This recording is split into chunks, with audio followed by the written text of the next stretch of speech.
Olá, pessoal. Hoje eu vou conversar com Caio Ludovico Paranhos. Ele está aprovado em primeiro lugar para o concurso Codevasf, para o cargo de analista em desenvolvimento regional, área engenharia civil, Polo Goiânia. Caio, eu quero agradecer a sua disponibilidade, dar essa entrevista, falar um pouquinho sobre sua jornada até essa aprovação. O pessoal gosta de conhecer a história, principalmente quando passa em primeiro lugar, Uhum. para mostrar que é gente de verdade, que é possível, sim, uma aprovação e no topo da lista. Então, mais uma vez, obrigado pela sua disponibilidade, parabéns pela conquista. E para a gente já começar, eu queria que você se apresentasse para as pessoas que estão nos assistindo, não ver de onde você é, se não se importar a sua idade, acho que a sua formação a gente já consegue imaginar. Bom, eu também agradeço pela oportunidade. Fico feliz de poder ajudar com minha experiência de concurseiro. E meu nome é Caio, eu sou engenheiro civil. Esse concurso tem que ter formação em engenharia civil. E eu sempre quis empreender na faculdade, então eu não pensava em concurso. Sempre que me falavam de concurso, eu pensava, isso não é para mim, não quero fazer isso. Sempre pensei em ter meu próprio negócio. Mas, com as reviravoltas da vida, acabei indo trabalhar como terceirizado em um órgão público, e aí eu me atentei a essa possibilidade mais de perto. Então, comecei a estudar para concurso. Hoje eu continuo trabalhando nesse órgão e eu tenho uma noiva e moro com a minha família, pais e irmãos. Uhum. Cara, o que te fez, né, colocar o concurso público em primeiro lugar, né, deixar um pouquinho de lado esse sonho de empreender? Quando a gente fala em empreender, a gente imagina aí, né, que não tem teto, as vantagens na questão da remuneração, mas em compensação, né, o serviço público tem outras vantagens, como, por exemplo, né, a estabilidade, que é algo que você não tem quando você empreende. Pelo contrário, você passa por muitas instabilidades aí no decorrer da sua trajetória, mas o que que foi primordial para você nessa decisão em estudar para concurso público? Em resumo da minha história, quando eu saí da faculdade, eu comecei a trabalhar em uma startup que também tinha bastante esse foco no empreendedorismo. E comecei a trabalhar com a parte de tecnologia para engenharia civil, para construção civil. E pouco tempo depois, eu abri minha própria empresa, meu próprio escritório, também focado na área. Mas com um ano de empresa, mais ou menos, eu tinha dois sócios e a gente começou a ter um pouco, de opiniões diferentes em relação ao futuro do escritório. E a gente viu que não ia dar para continuar junto, ia ter que separar os negócios. Só que na mesma semana, me acharam no LinkedIn e me chamaram para trabalhar na Goinfra, que é um órgão público aqui do estado, responsável pela infraestrutura rodoviária e também pelas obras civis. Então eu pensei, agora eu dou uma parada no empreendedorismo, vou ali trabalhar e repenso como que eu quero abrir minha nova empresa, meu novo escritório. Só que aí eu comecei a trabalhar com gente que era comissionado, que era terceirizado e também com os concursados. E eu percebi que eles tinham uma tranquilidade muito grande em relação à vida. Eles conseguiam se programar, se planejar. E uma palavra que veio mais forte do que a estabilidade, que é o que todo mundo fala, foi a palavra previsibilidade. Então você consegue prever quanto você vai ganhar no mês de outubro daqui 4 anos. Você pega a sua progressão de cargos e entende quanto que você vai ganhar. E aí você consegue se programar muito melhor. E eu, como comecei a conversar com a minha noiva sobre ter filhos, constituir família, isso foi uma decisão importante, pensando na base, em ter toda essa estrutura.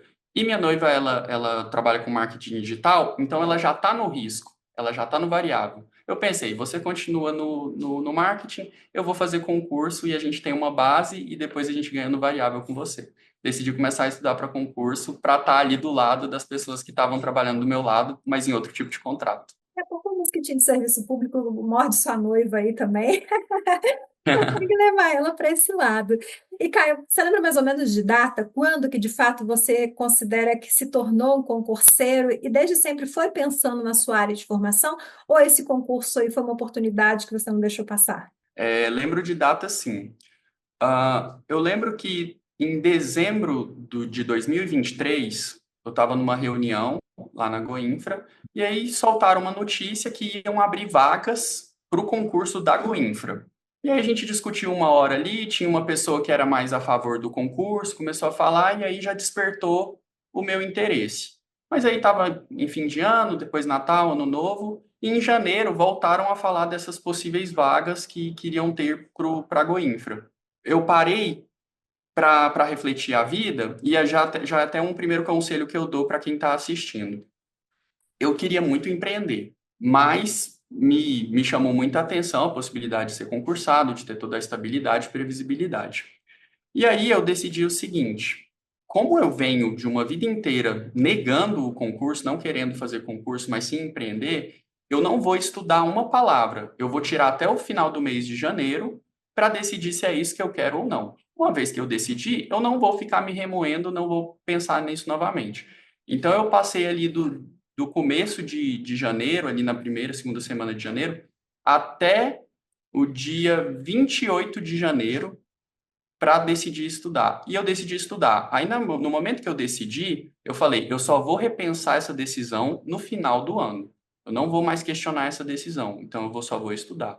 Então, eu decidi estudar no ano de 2024 para repensar a decisão no final do ano. Então, foi isso. E aí, eu comecei exatamente no dia 29 de janeiro, que deu numa segunda-feira.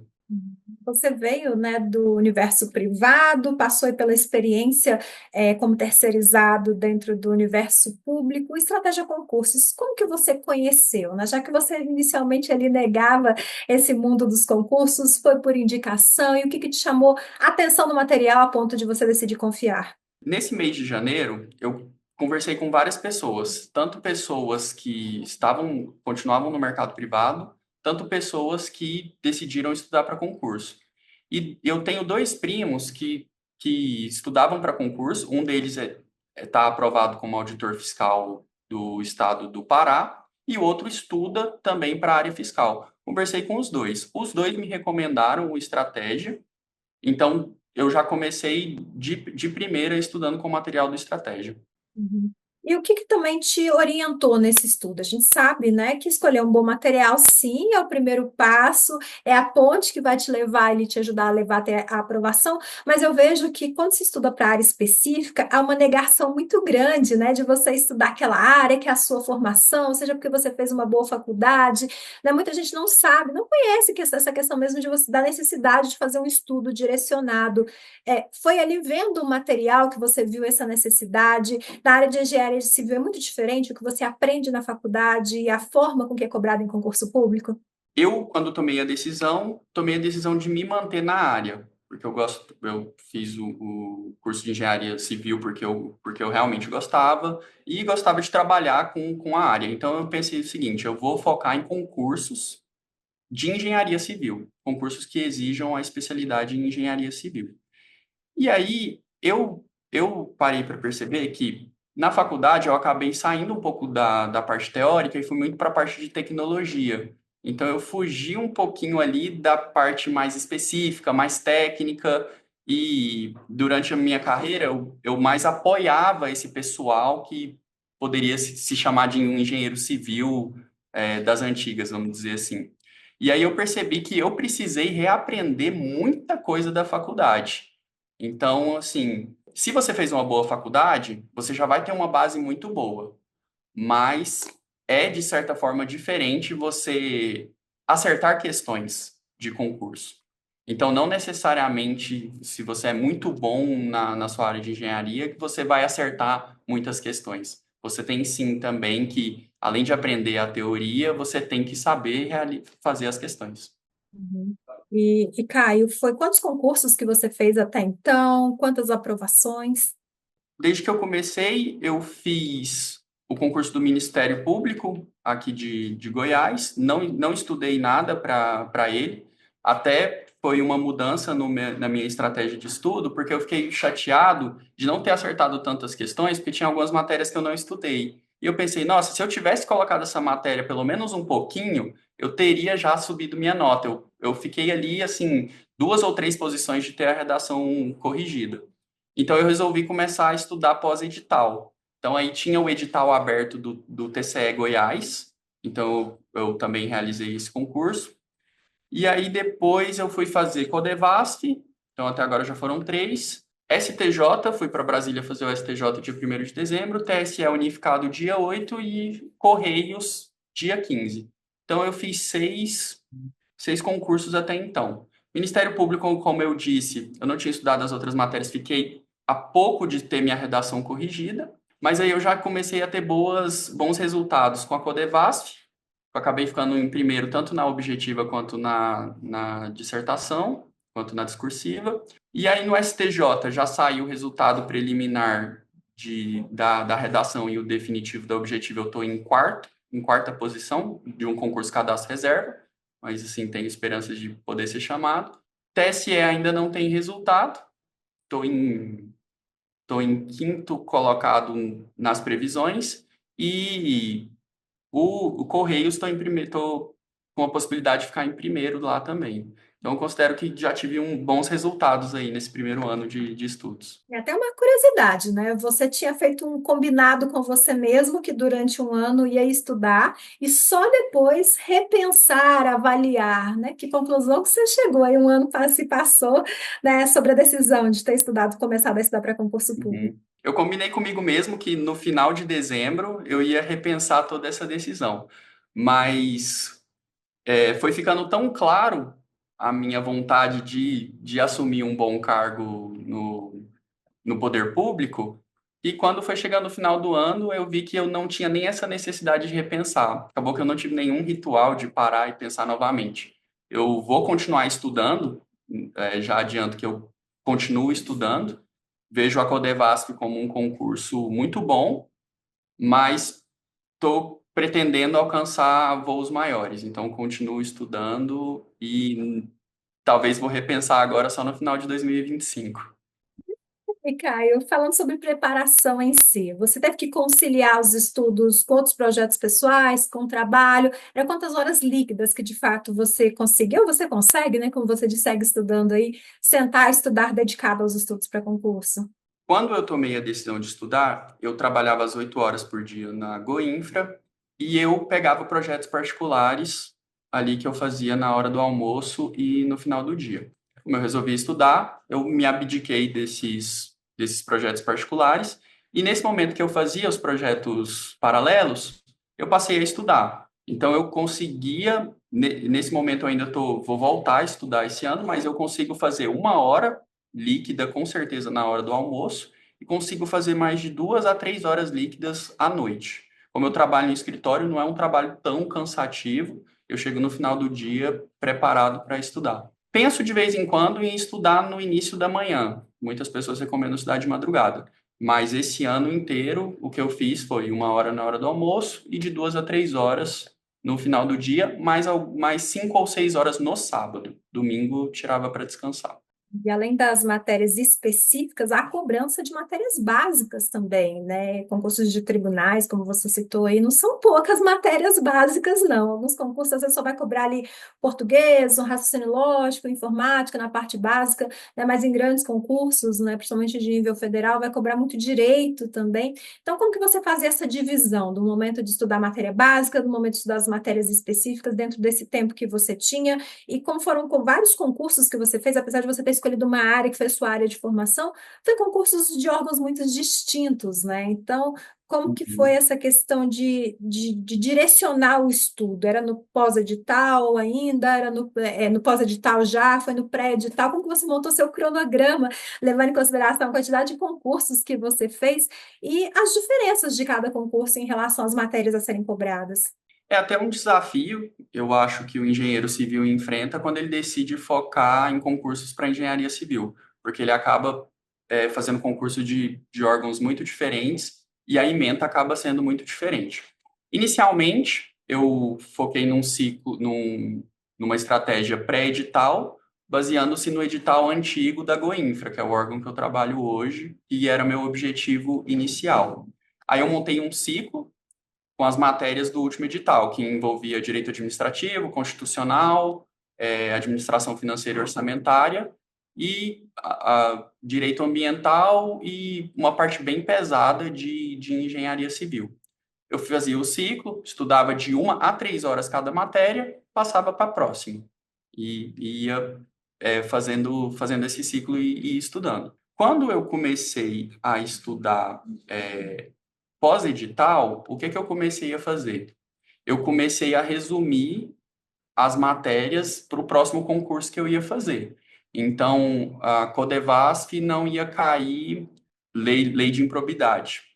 E aí eu tirava ela do ciclo e ficava fazendo o ciclo só com as matérias do edital. Depois eu fui focar no STJ e no TSE. É um trabalho muito de manutenção, não tinha obras rodoviárias. Então, para conseguir fechar o edital, mesmo que o meu concurso principal seja o da Goinfra, que cai muita obra rodoviária, eu tirava do meu ciclo para conseguir fechar o edital. Agora eu vou voltar de novo para uma estratégia pré-edital e vendo da ementa o que que eu não estudei e vou completando essas lacunas. Uma vez que eu completar, eu vou passar para mais um modo de revisão de cada matéria. Então, direito administrativo é uma matéria que eu estou quase fechando, depois ela vai ficar só em modo revisão. Uhum. Vai ser mais difícil, né? Porque começar do zero muita coisa. Imagino que para você que fez engenharia, ter que lidar com direito, claro, né? Dentro da engenharia deve ter muitas leis, regulamentações, mas é muito diferente de você estudar ali um direito constitucional, um direito administrativo, aquilo que cai em concurso. Mas até pensando nessas matérias básicas que você teve que estudar, qual que você teve mais dificuldade pensando aí na sua área de formação? A matéria que mais me derrubou ao longo desse ano foi português da FGV, em específico. Sebrasp, eu até peguei o jeito rápido, mas acontecia alguma coisa que eu não conseguia acertar as questões da FGV. Então, acho que foi onde eu mais penei. Direito, eu até me surpreendi, porque eu achei que seria uma matéria que eu não iria gostar tanto. Eu gostei bastante, até me trouxe uma visão de mundo, uma visão de como funciona o país, foi muito legal e me deu muito gás para estudar.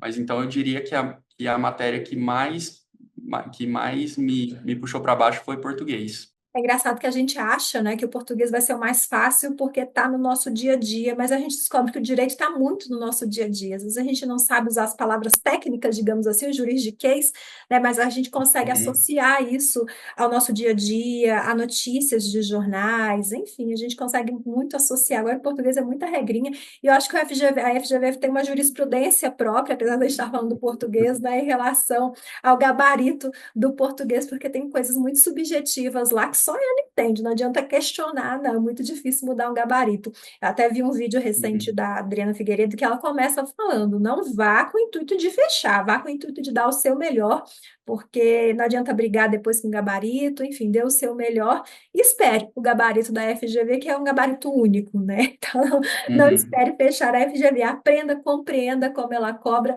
que você vai se sair bem mesmo não conseguindo aí fechar. Quem sabe um dia, né? Eu conheço alguém aí que fechou, que fale que fechou a prova da FGV. E foi a minha estratégia. O que que eu fiz para conseguir sair melhor? Eu até tive um bom resultado no TCE Goiás.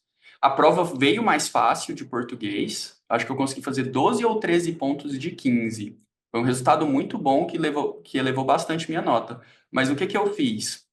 Eu fazia as provas antigas da FGV, e aí, pensando nessa jurisprudência própria que você falou, eu tentava ver a questão e falar: esse foi o gabarito. Então, como é que foi pensado essa questão para ter esse gabarito? Eu fui tentando entrar mesmo na mente do examinador ali da FGV para conseguir entender o que que ela queria que eu respondesse na hora da prova. Acho que isso é uma grande diferença, né, da formação universitária do estudo para concurso público. A formação universitária tende a fazer, em qualquer área, a pessoa ser mais crítica diante de qualquer situação. No concurso público, principalmente diante do português da FGV, você não pode ser crítico. Você tem que entrar na cabeça da FGV, como você comentou, para dentro ali do que você resolve de questões, de provas anteriores, entender para que lado ela está indo e marcar de acordo com o entendimento dela. Na prova de concurso, não adianta você ser crítico Sim. com qualquer banca, né? Discutir com o Sebrasp, ele, o que, que ele quis dizer, viajar, como dizem ali numa questão. Realmente esse é o objetivo, é o tiro de sniper, né? Precisa ser muito certeiro. E nos seus concursos que você comentou, aí teve também prova discursiva. Como que é a sua preparação para a prova discursiva? Eu imagino que seja uma parte mais técnica, né? Apesar que quando a gente fala em prova discursiva, a gente pensa muito em redação, né, em atualidades, mas eu acredito que tenha sido mais técnico. São, de fato, questões, textos corridos sobre assuntos técnicos. A minha estratégia com a discursiva não foi muito especial em relação às demais matérias. A gente espera que venha um assunto técnico, então aprender bem ali a engenharia civil já garantiria o conteúdo da discursiva. Só que eu percebi que esse ano as provas do Sebrasp para engenheiro civil estavam vindo todas com o tema de lei de licitações. Então, o Ministério Público foi a primeira lei de licitações.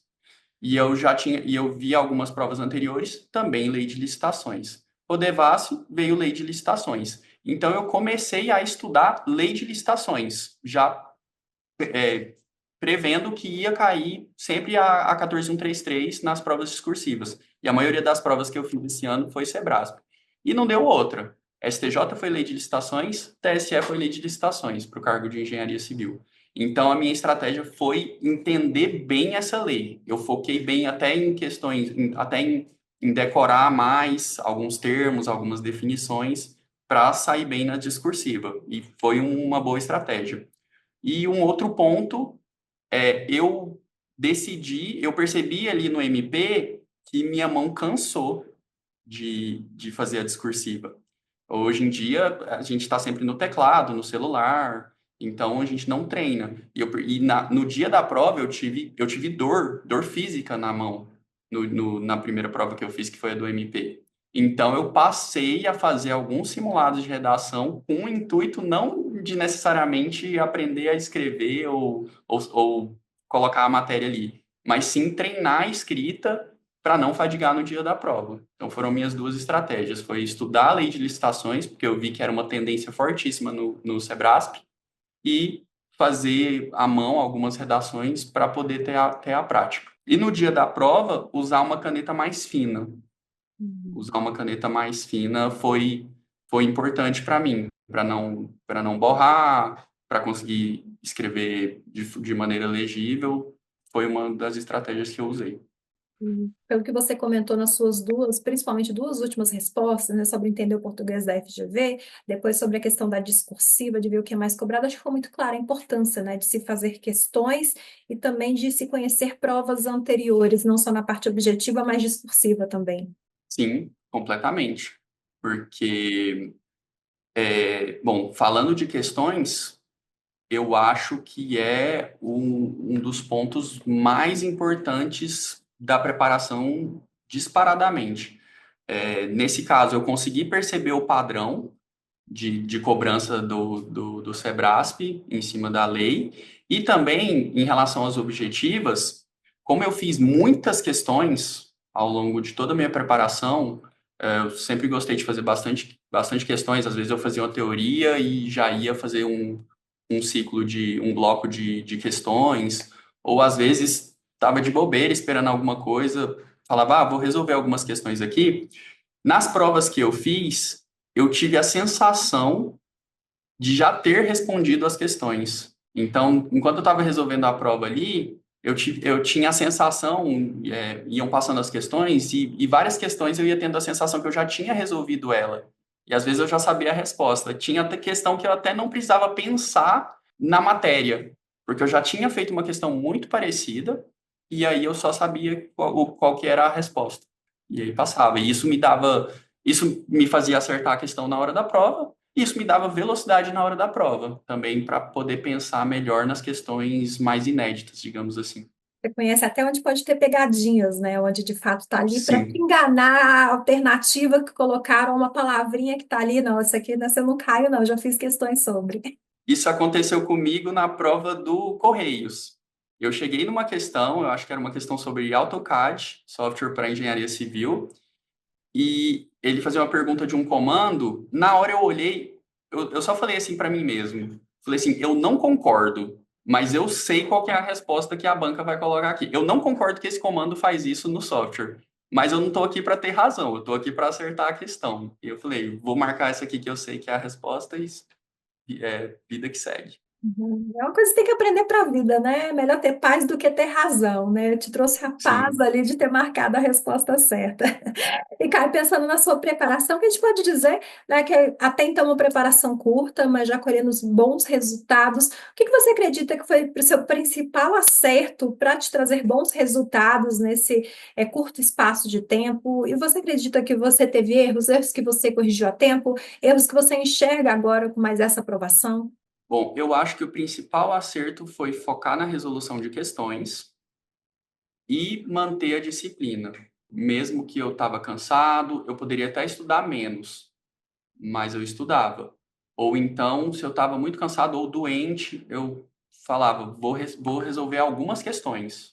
E aí eu resolvia. Então, foi manter a consistência e resolver muitas questões. Eu acho que foi bem decisivo para mim a questão da resolução de questões. Conhecer a banca, pensar em pequenas estratégias também, eu acho que foi interessante, como essa de ter sacado que o Sebrasp ia cobrar 14.133 em todas as provas, essa questão de ter visto que minha mão doía ao escrever e treinar a escrita, usar uma caneta mais fina na hora da redação. Uma outra dica que eu acabei descobrindo assim por acaso foi uma vez, acho que foi na prova do STJ. Eu tava com a minha caneta com a tinta acabando. Meu irmão foi no supermercado um dia antes, eu falei, Arthur, compra uma caneta para mim, eu vou fazer prova amanhã. Ele foi, não olhou direito a caneta, ele comprou uma caneta que estava escrito lá, ponta super grossa. E aí chegou aqui, eu falei, poxa, Arthur, como é que eu vou fazer uma prova? Vai borrar tudo. E foi para a prova do TSE. E aí, mas beleza, obrigado, né? Não vou reclamar. Eu ainda tenho tinta na outra caneta aqui, vou levar as duas. E aí, o que que aconteceu? Eu gastei muito tempo na redação esse dia, e quando liberaram para sair com o cartão resposta, faltando 15 minutos na prova do Sebrasp, levantou aquele pessoal, levantou a sala quase inteira para sair com o caderno de respostas, e eu não tinha começado a passar o gabarito para a folha. Só que aí foi na hora que me veio a iluminação. Eu vou pegar essa caneta grossa aqui. E eu consegui passar o gabarito para a folha de resposta de uma maneira muito rápida. Então eu fiquei pensando, cada ferramenta para sua finalidade. Eu fiz a redação com a caneta fina, que me dá mais estabilidade, me dá uma letra mais legível, e eu passei o gabarito com essa caneta grossa, então eu conseguia preencher a bolinha ali de forma super rápida. Então, assim, questões e essas outras dicas que eu dei também. Em relação a erros, eu acho que o meu principal erro foi não ter um sistema de revisão bem esquematizado.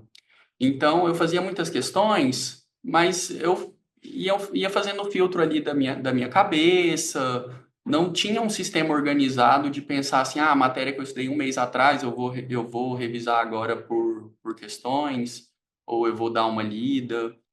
Eu acho que a revisão pode até ser feita por questões, mas para esse ano eu quero organizar um sistema de revisão, porque acabou que às vezes eu fiz muitas questões de uma matéria, mas deixei outras matérias passar.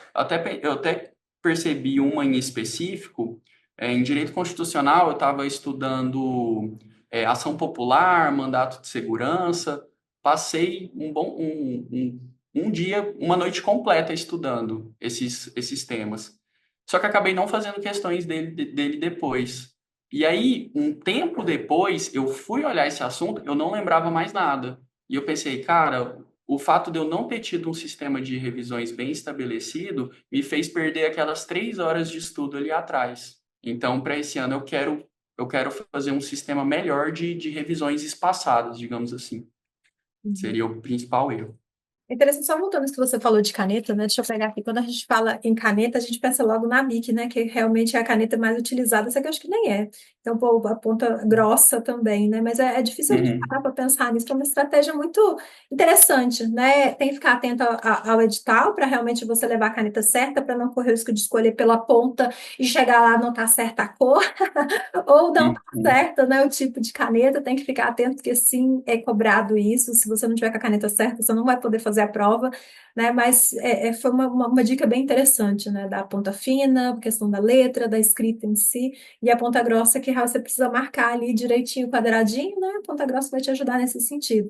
Então, Caio, muito obrigada pela sua disponibilidade. Eu gosto muito de entrevistar pessoas que fazem concurso na sua área de formação, né? Eu sou muito adepta a isso. Se você fez uma formação, tem a formação numa área que você gosta, faça concurso nessa área. Às vezes as pessoas se espantam, porque geralmente vem ele para uma área administrativa, 20 vagas, 30 vagas, 100 vagas. Quando você vai olhar para a sua área de formação, só tem uma vaga, então é só cadastro de reserva, né? Mas geralmente a concorrência é menor, então quando se fala em candidato vaga para a área geral e para a área específica, acaba sendo algo muito próximo, né? E nem toda a concorrência ali vai estar preparada. Às vezes muita gente vai chegar ali achando que só a faculdade, só a formação vai ser o suficiente para fazer a prova. Até vir o primeiro baque, né? Vai ser esse o pensamento. Então, gosto muito de incentivar as pessoas que têm determinada formação, se é o que gosta, se é o que ama, fazer concurso na sua área. Então, pode ter certeza que essa entrevista vai ajudar a motivar muita gente que está assistindo. Então, mais uma vez, obrigada e que venham mais aprovações na sua área para vir mais entrevistas também. Muito obrigado